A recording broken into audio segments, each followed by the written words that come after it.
ठाकरे बंधूंमध्ये जागा वाटपाच्या चर्चांना वेग. मुंबई महापालिकेसाठी ठाकरे बंधूंची रणनीती. येत्या 2 ते 3 दिवसात जागा वाटपावर शिक्कामोर्तब होणार, सूत्रांची माहिती.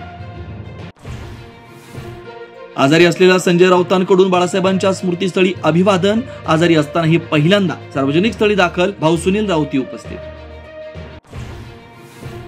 मुख्यमंत्री फडणवीसांचे मामे भाऊ निवडणुकीच्या रिंगणात उतरण्याची शक्यता. चिखलदऱ्यात आल्हाद कलोती नगरसेवक पदासाठी निवडणूक लढवणार असल्याची माहिती.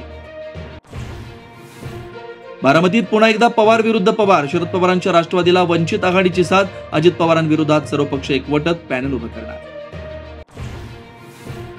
अजित पवारांनी 500 कोटींचं रुग्णालय पीपीपी तत्वानुसार तेरणा पब्लिक चॅरिटेबल ट्रस्टला दिलं. अंजली दमाने यांचा आरोप. तेरणा ही माजी मंत्री आणि सुनेत्रा पवारांचे भाऊ पद्मसिंग पाटील यांची संस्था. मुंबई ठाणे नवी मुंबईला पुरवठा करणाऱ्या गेल कंपनीच्या सीएनजी गॅस पाईपलाईनमध्ये बिघाड. रिक्षा टॅक्सी बसवर परिणाम. घरगुती पुरवठा सुरळीत राहणार, गॅस कंपनीचं आश्वासन. अनुसूचित जातीमधील आरक्षणामध्ये क्रिमिनियरला स्थान नको. आरक्षणाचा लाभ गरजवंतांना मिळावा. सरन्यायाधीश भूषण गवई यांचं मोठं वक्तव्य. बांगलादेशच्या माजी पंतप्रधान शेख हसीना यांना 2024 साली झालेल्या हिंसाचार प्रकरणात सुप्रीम कोर्टानं दोषी ठरवत सुनावली फाशीची शिक्षा.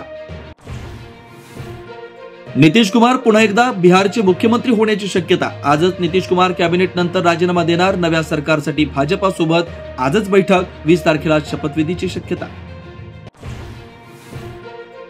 सौदी अरेबियातील मदिनाजवळ डिझेल टँकर आणि बसचा भीषण अपघात. अपघातात 45 भारतीयांचा मृत्यू. सर्व प्रवासी हैदराबादचे असल्याची माहिती.